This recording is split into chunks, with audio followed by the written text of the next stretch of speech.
C'est un assassinat sordide qui a épouvanté des millions de Camerounais. Celui du journaliste Martinez Zogo, poil à gratter des ondes à Yaoundé, tué le 17 janvier 2023, notamment après des révélations sur la corruption de certains cercles de pouvoir à Yaoundé. Depuis, on s'interroge. Qui a ordonné et exécuté ce crime sordide qui s'est accompagné d'incroyables sévices? 2 ans après les faits, et il faut le dire, une période d'enlisement judiciaire, les audiences se sont appesanties sur un dispositif complexe où se mêlent écoute téléphonique, rivalité interne, opérations de surveillance et accusations croisées au sein de la DGRE, le contre-espionnage camerounais. Dernier élément en date, le témoignage de Madame Moudier, ex-chef de la division de surveillance électronique, qui a affirmé que Martinez Zogo, ce journaliste, était donc sur écoute depuis 2017. Une surveillance longue, routinière, selon certains, préoccupante selon d'autres, et qui relance une interrogation majeure. À quel moment une surveillance peut-elle basculer en harcèlement, en filature, en enlèvement et finalement en meurtre? Et ces écoutes sur la longue durée n'incriminent-elles pas l'ancien patron de la DGRE, Maxime Eko? Non. Selon la défense du maître espion, l'écoute d'un journaliste ne constitue pas un mobile, en tout cas, elle n'est pas une preuve. Pour une partie civile, au contraire, ces éléments permettent enfin de comprendre ce qui a mené à l'arrestation, puis à l'élimination de Martinez Zogo. Une ligne de fracture traverse donc ce procès. A-t-on affaire à une opération d'État, à une opération clandestine menée par des cercles internes au pouvoir, à l'insu de la hiérarchie? Et dans ce cas, quelle ponte du régime était à la manœuvre? Pour en parler, j'ai contacté Christophe Bobocchiono, journaliste, directeur de publication du journal spécialisé Kalara Hebdo, qui n'a finalement plus été disponible. Nous restons avec Maître Simplice Zoku-Seri, avocat de Maxime Eko, donc l'ancien directeur général de la DGRE camerounaise. Bonjour Maître Zoku. Bonjour, Monsieur Kwamo. Alors, vos membres de l'équipe de défense de Maxime Eko insistent sur un point, alors que les dernières audiences ont permis d'établir que le journaliste Martinez Zogo était écouté par la DGRE depuis 2017. Pour vous, rien ne permet d'établir un continuum entre cette mise sur écoute, dont votre client était finalement l'ordonnateur, puisque c'était le patron de la DGRE, et l'assassinat de Martinez Zogo, dont on accuse pourtant des éléments de ce service secret. Bon, d'abord, dans le fond, on peut se demander pourquoi un journaliste est écouté par un service censé préserver le Cameroun de vraies menaces, comme le terrorisme par exemple. À partir de ce moment, l'opinion publique se dit « Ah, il y a un problème ».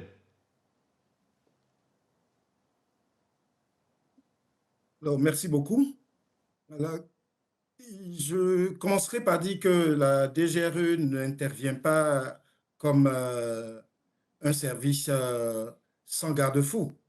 La DGRE est organisée, est rattachée aux plus hautes institutions de l'État et fait l'objet d'une législation, notamment une loi et des décrets d'application. Également, mon client, lorsqu'il a pris la responsabilité de ce service, a mis en place également toute une série de réglementations, notamment touchant à l'éthique, à la déontologie et également sur les pratiques à observer lorsque on doit faire des missions.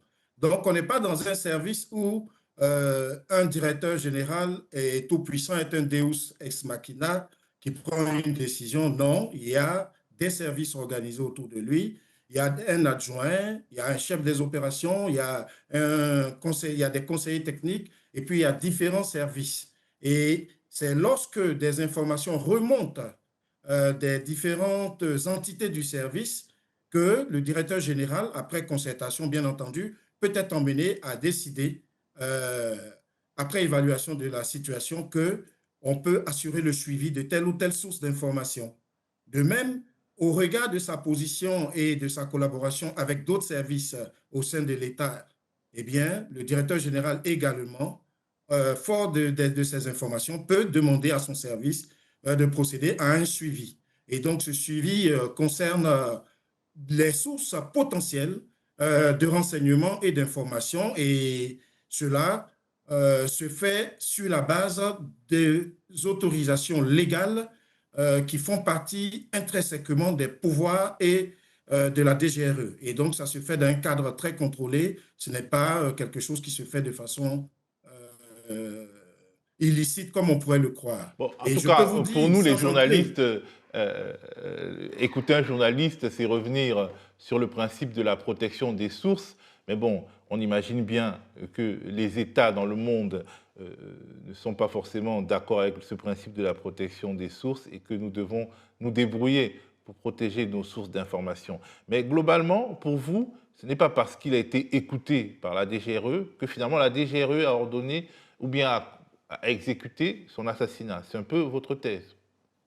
Ah, mais ce n'est même pas notre thèse. Cela ressort du dossier et de tous ceux qui sont intervenus. Nous sommes à 17 témoins et les deux derniers témoins, d'ailleurs, on y reviendra sûrement, M. Elon James, qui a été directeur des opérations, puis conseiller technique numéro 1, et Mme Moudier, qui justement était chargée du service électronique, ben, établissent tous que, il n'y a absolument aucun lien entre la routine que consistait le suivi de certaines sources d'informations telles que M. Zogo, qui remontait à quelques années auparavant, et l'opération sordide qui va être mise en œuvre en dehors du service par des éléments dévoyés de ce service qui travaillaient pour des intérêts extérieurs au service. Cela ressort clairement de l'enquête. Ils ont été en effet recrutés par des personnes extérieures au service. Ils ont utilisé des moyens extérieurs au service et quand ils ont dû vouloir utiliser des moyens du service, eh bien, l'exécutant principal de cette opération sordide, M. Danwei, a usé de sa qualité de directeur des opérations pour estorquer clandestinement des éléments de localisation de M. Martinez Zogo pour aller perpétrer son forfait. Alors, de vous à moi, si tant est que la DGRE savait où se trouvait Martinez Zogo pour en assurer son suivi en tant que source passive de renseignement, pourquoi est-ce que elle n'aurait pas directement procédé à son enlèvement et à son exécution sur la base des informations qui lui permettaient de le suivre? Et qu'il fallait que ceux qui ont exécuté cela, justement, viennent soudoyer deux agents du service de la division électroniques pour leur demander en catimini de donner les éléments permettant de localiser M. Zogo. On voit clairement donc que rien que par cet aspect, ce n'est pas une opération du service. Et la preuve, la directrice de ce service n'est pas mise en cause. Elle était donc le témoin hier, avant-hier. Elle n'est pas mise en cause alors que les deux officiers qui ont traité directement avec l'accusé principal qui a perpétré l'opération M. Danwei en dehors du service sont eux-mêmes accusés justement pour avoir contrevenu aux règles non seulement du service mais également à la loi en se rendant complices de cet assassinat. Alors, si je comprends bien, votre thèse est une opération clandestine inconnue de la DGRE qui a infiltré d'une certaine manière les services de renseignement et pas que la DGRE. En ce qui concerne la DGRE, il est établi dans des témoignages et de l'enquête dont nous avons les éléments à notre disposition que, de un, le directeur général de la DGRE, M. Léopold Maxime Eko, lorsqu'il a eu à nommer M. Danwei, qui est celui-là même qui va organiser toute cette opération en dehors du service, moi je préfère ce terme-là que de dire d'utiliser le mot clandestin, en dehors du service et des règles du service, eh bien, M. Eko, dès quelques mois après la nomination de ce Danwei, s'est rendu compte que celui-ci procédait en dehors du service et faisait des choses dans le dos du service. Ne pouvant mettre fin à ses fonctions puisque ce dernier était nommé par décret, également comme lui, il a pris une mesure conservatoire qui est une note du 12 novembre 2021 consistant à arracher de façon pratique les prises de décision en ce qui concerne toutes les opérations de la DGRE par M. Danwé. Et donc, il a nommé justement le divisionnaire Elong comme conseiller technique numéro 1 chargé de coordonner les activités de ce service de façon à ce que lui, Eco Maxime, n'ait plus à avoir un lien hiérarchique direct avec M. Danwé et de deux, que toute opération soit ordonnée uniquement par le DG via le conseiller technique numéro 1, Elon, qui est venu effectivement le confirmer.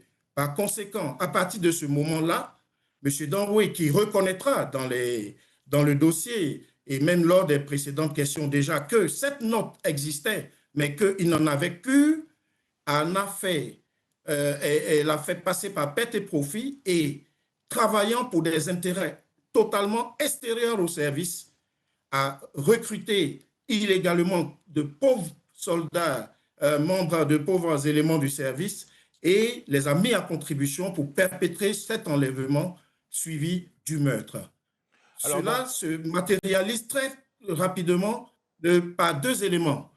Au-delà donc de cette note de service, c'est que on met, quand ce groupe veut engager l'opération, comme je l'ai dit, il soudoie deux éléments, il passe par derrière et il récupère des éléments de suivi de Martinez-Zogo à l'insu de leur direction.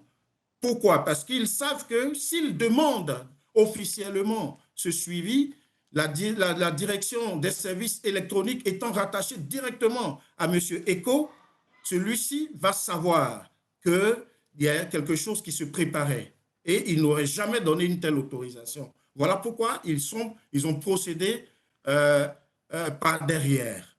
Et puis, les moyens utilisés, il y a toujours un élément déterminant dans toutes les opérations de la DGRE, c'est l'ordre d'opération. Lorsque le directeur général et ses collaborateurs les plus proches décident d'une opération, on met par écrit ou par toute trace quelconque tous les éléments constitutifs de la mission, les équipements, les financements et tout. Or, il n'en a rien été. Au contraire, ces individus-là se sont retrouvés en dehors du du service. Il y en a qui étaient venus passer des examens et on les a pris sur le côté pour dire venez, on va aller faire quelque chose. Surtout qu'avant cela, ces individus, et notamment leur chef, M. Danwé, avaient approché un adjudant de gendarmerie totalement extérieur au service pour lui proposer dans un premier temps de s'en prendre à M. Zogo. Donc, il n'y a absolument aucun lien à établir avec les pratiques, avec l'organisation du service et avec un quelconque ordre imputable à M. Eco. Alors, on peut donc dire que la clé de cette affaire, c'est le dysfonctionnement d'un service de contre-espionnage qui peut manifestement, dont certains éléments peuvent manifestement faire des piges pour des commanditaires hors de la chaîne hiérarchique, on peut dire ça.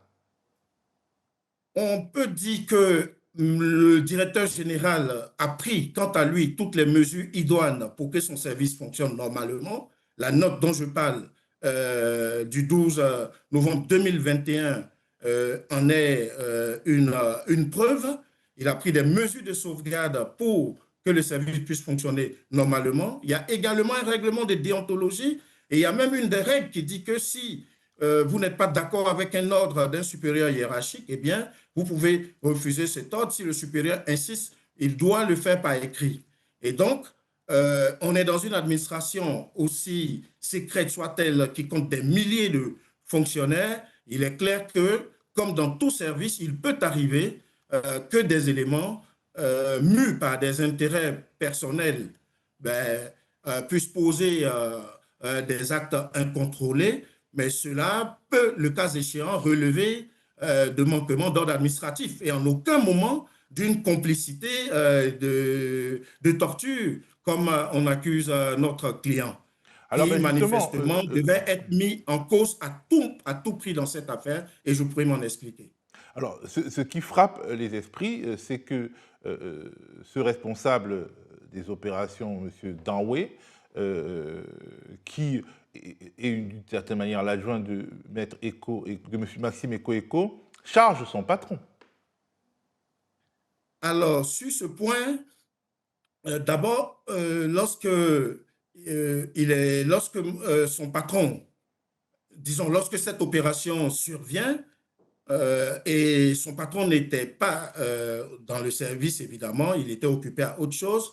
Et c'est par des indices que lui font remonter certains de ses collaborateurs, et notamment parce que le secrétariat d'État à la Défense réclame des éléments de la DGRU, dont M. Danway. Et lorsque M. Eko veut savoir de quoi il s'agit, puisqu'on appelle ces éléments, on lui dit, oh, pour le moment, il faut vous référer à votre hiérarchie. Et quand il essaie d'en savoir plus, on dit manifestement ce serait pour des questions de trafic d'armes et notamment. Donc, il y a une spéculation au niveau du service qui fait que on a la matérialité du fait que M. Eko et ses collaborateurs n'étaient pas du tout informés. Et c'est lorsque on leur demande d'envoyer tous ces collaborateurs-là au secrétariat d'État à la Défense, c'est là que la DGRE commence à faire le lien entre M. Danway et un des accusés, M. Amougou. Et donc, on constate à ce moment-là qu'ils se connaissent. Et puis, on constate que M. Danway, manifestement, a utilisé du personnel qui n'était pas, qui ne lui était pas autorisé à utiliser. Alors, Voilà Monsieur Amougou dont on parle, part. c'est Monsieur Amougou Belinga, patron de presse, homme d'influence, patron dans l'autre domaine, qui est manifestement accusé d'être un des commanditaires de cette affaire. Bien entendu, il garde la présomption d'innocence. Mais en gros, il y a des éléments qui permettent de montrer que Amougou Belinga, donc le fameux Amougou Belinga, a instrumentalisé des éléments des services de renseignement hors du cadre légal. Ça pose effectivement, toute cette histoire pose effectivement la question des commanditaires qui ont été les commanditaires de l'opération. D'une certaine manière, vous dites, il faut regarder du côté d'Amougou Belinga, ce que vous dites? Je dis que lorsque M. Danway est arrêté, on lui demande, d'abord il essaye de nier, et puis on lui sort, les gendarmes lui sortent sa téléphonie, et là, effectivement, on voit très bien que il était aux différents endroits où étaient les membres du commando qui ont procédé à l'enlèvement. Et donc, c'est là qu'il est obligé d'avouer qu'effectivement, il est mêlé à cette affaire, et puis il passe aux aveux et il dit, c'est moi qui l'ai fait. Et là, quand on lui demande pour qui vous l'avez fait, initialement, il dit, je l'ai fait de moi-même. Donc, il ne met en aucun moment en cause son directeur général, et à juste titre d'ailleurs. Et par la suite, on lui donne l'occasion de revenir sur ses aveux. Et ça, ce sont des aspects de l'enquête dont nous aurons à parler dans le cours du procès. On lui donne plusieurs fois l'opportunité de revenir sur ses aveux. Et là, il dit, oui, je l'ai fait pour telle personne. Il n'y a pas à moi de nommer cette personne. Et je l'ai fait parce que mon patron m'ayant mis de côté, justement faisant référence à cette note du 12 novembre 2021, je voulais entrer dans ses bonnes grâces. Mais on lui demande, est-ce que votre patron vous a envoyé? Et là encore, il ne dit pas que c'est le patron qui l'a envoyé. Et d'ailleurs, lorsque la commission d'enquête mixte s'empare du dossier, eh bien, elle conclut que concernant M. Eko, et je le dis plus ou moins littéralement, il est avéré que celui-ci est absolument étranger à cette action et que c'est M. Danway qui en est le responsable. Mais si la commission d'enquête mixte l'a écrit, pourquoi M. Eko est toujours maintenu dans les liens de la détention, votre client? C'est là la vraie question de cette affaire, parce que la question qui se pose aujourd'hui, c'est est-ce qu'on cherche la vérité dans ce dossier? Est-ce qu'on veut savoir quels sont ceux qui, en plus de M. Danway, ont commis ce meurtre? Parce que je vous dis également qu'il y a un témoin du nom de Ekassi Alain qui est comparu, qui a comparu devant le tribunal il y a quelques jours, qui, dans sa déposition, a mis en cause deux personnes. Et disons, a mis en cause l'un des accusés actuels et arrêté, M.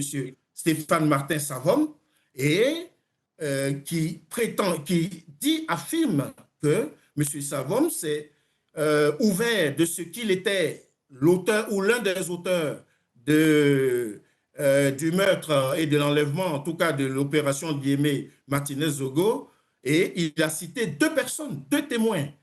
Et sur ce, la défense a demandé que les témoins en question viennent confirmer les dits propos. Jusqu'à aujourd'hui, ceux-ci ne sont pas convoqués. Donc, nous espérons que les témoins en question, notamment les nommés Alinga et Sassoué, je le dis puisque c'était en audience publique, eh bien, sont ceux-là même à qui, M. Savom, un autre protagoniste, étranger également au service de mon client et à mon client, serait l'un de ceux qui auraient participé à cette affaire. Et donc, nous, ce que nous constatons, c'est que M. Eko, par sa position, est quelqu'un qui jouait un rôle central dans les questions de sécurité du pays. Et de ce fait-là, est-ce que cette position l'a exposé à ce que des gens décident de se débarrasser de lui, ou en tout cas de prendre le contrôle de son service? La question aujourd'hui, plus que jamais, est posée. Alors, en gros, ce qui est très inquiétant dans cette affaire, c'est qu'on a l'impression que dans ce pays, il y a une mafia d'État qui finalement peut s'emparer des services légaux, détourner les procédures normales, mettre de côté les personnes qui ont été nommées pour faire le travail et se livrer à des activités criminelles. C'est grave. Moi, ce que je puis dire ici, c'est que nous avons des rapports dans le dossier et ces personnes-là font partie des témoins du ministère public qui vont venir comparaître, notamment des experts, qui ont exploité un certain nombre de téléphones des différents accusés et ils arrivent aux conclusions que M. Eko et son service sont absolument étrangers à cette opération-là et ils désignent nommément d'ailleurs ceux qui l'ont perpétrée en établissant par les échanges téléphoniques qui montrent bien la surprise de M.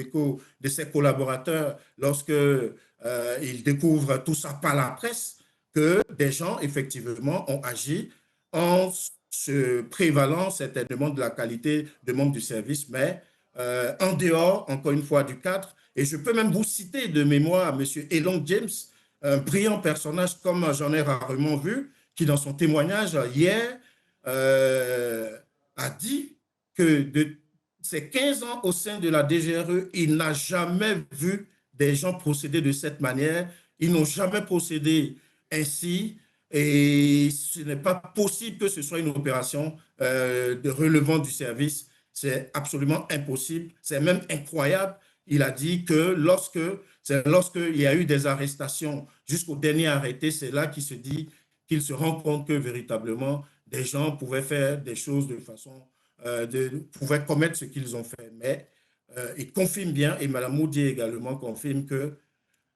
il faut qu'ils se réunissent. Il y a toujours une trace de n'importe quelle opération au sein de la DGRE, peu importe la nature de l'opération. Si ce n'est pas écrit au début, dans l'ordre d'opération, il sera écrit qu'il y a telle opération. Et ensuite, la DGRE a suffisamment de matériel, elle a suffisamment de moyens financiers, alors qu'ici, ces gens-là ont opéré en allant louer des véhicules, en prenant des motos personnelles, en allant décharger une arme dans un autre service au lieu de décharger dans le service d'armurerie. Donc, autant de gestes pour cacher le caractère irrégulier de cette action et pour faire de telle sorte que, malgré toutes les mesures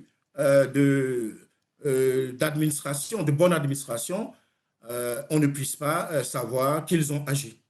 Alors, l'ombre des politiques plane sur cette affaire. Est-ce que le remaniement ministériel annoncé depuis un certain nombre de temps par le président Biya peut permettre d'accélérer ou causer l'enterrement de cette affaire? Ce que nous espérons, c'est que la justice puisse fonctionner sans peur, sans crainte. Et pour le moment, les juges se battent, tout comme le commissaire du gouvernement, pour vraiment veiller à ce que les débats soient ouverts et que la vérité se sache.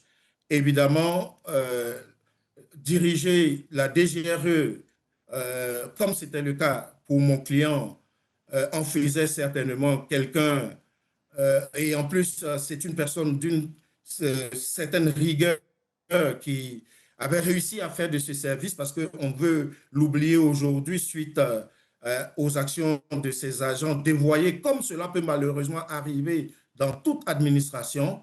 Eh bien, ce service-là était au cœur de la coopération internationale dans le bassin du lac Tchad, du Niger, avec toutes les puissances régionales, comme étant l'un des services d'appui pour lutter contre le terrorisme, contre Boko Haram et tout ça. Et ils ont fait leur preuve. C'était un service qui collaborait avec tous les grands services internationaux. Ils ont été formés avec également des bases en droit humanitaire pour les agents, pour éviter justement qu'on puisse en arriver à ce genre de situation. C'est tout ça qui nous fait dire que ce service, qui était l'un des plus fonctionnels du pays, était peut-être l'objet de convoitises de la part de certaines personnes. Ça, je ne peux pas m'y aventurer, mais vous pouvez, en tant que journaliste, vous interroger légitimement. Alors, d'une certaine manière, ce n'est pas votre problème dès lors que votre thèse est retenue, mais certains analystes considèrent qu'il y a eu finalement un commando qui a enlevé Martinez Ogo et un autre commando commandité par d'autres personnes qui l'a achevé pour mieux faire porter le chapeau au commando qu'il a enlevé, juste, on va dire, pour le tabasser, pour lui donner une leçon.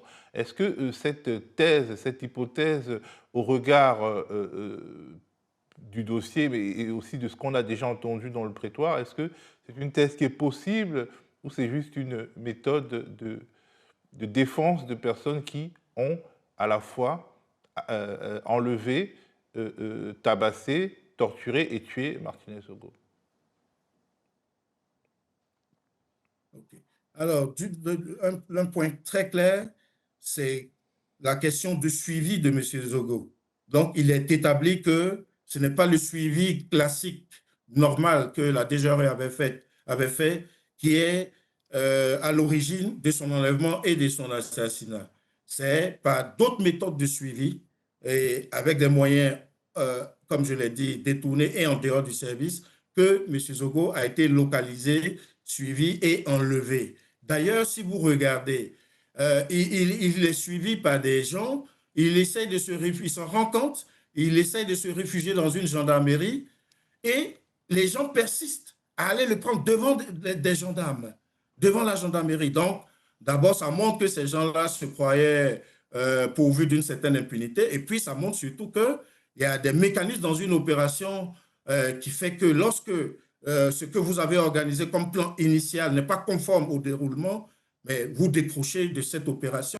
Et or, là, ici, les gens, ils font ce qu'ils veulent, ils prennent l'individu et effectivement, ils l'emmènent. Alors, cela me permet de répondre donc à votre seconde interrogation. Et je me fonde pour cela sur le rapport d'expertise médicale et l'autopsie qui a été faite par le docteur Mogue Bobda, qui a déposé d'ailleurs, et qui établit clairement que le lieu où on a trouvé M. Martinez Zogo, donc à Ebogo, eh bien, que c'est un lieu, c'est une scène de crime secondaire. Voilà, elle a répété devant le tribunal, c'est une scène de crime secondaire. Cela veut donc dire que ils l'ont torturé ils l'ont enlevé, ils s'en sont pris à lui quelque part. Et puis il est mort, en tout cas quelque part, mais ce n'était pas là où on l'a retrouvé et où il était censé avoir été laissé après avoir été torturé qu'il est mort. Cela donc fait appel effectivement à cette idée du second commando qui a été accrédité par un certain nombre d'observations qui étaient d'ailleurs à l'origine, entre autres éléments, de la mise en liberté en décembre 2002, le 1er décembre 2022, pardon, de notre client, 2023, pardon, non, 2024, 2024. Voilà, en tout cas de la mise en liberté de notre client par le juge d'instruction Sikati. Et vous vous souvenez de ce que, en dépit de la décision de mise en liberté prononcée pour le bénéfice de M. Eko, M. Sikati a été limogé et affecté à d'autres fonctions dans des circonstances qui interrogent aujourd'hui justement sur cet acharnement que nous constatons contre notre client qui vise à le maintenir à tout prix manifestement en détention. Merci beaucoup, Maître Simplice Serizoku, avocat de Maxime Eko, ancien patron de la DGRE, service de contre-espionnage camerounais. Et merci à vous d'avoir regardé cette édition de DLA, la quotidienne. Rendez-vous bientôt pour de futurs décryptages de l'actualité africaine.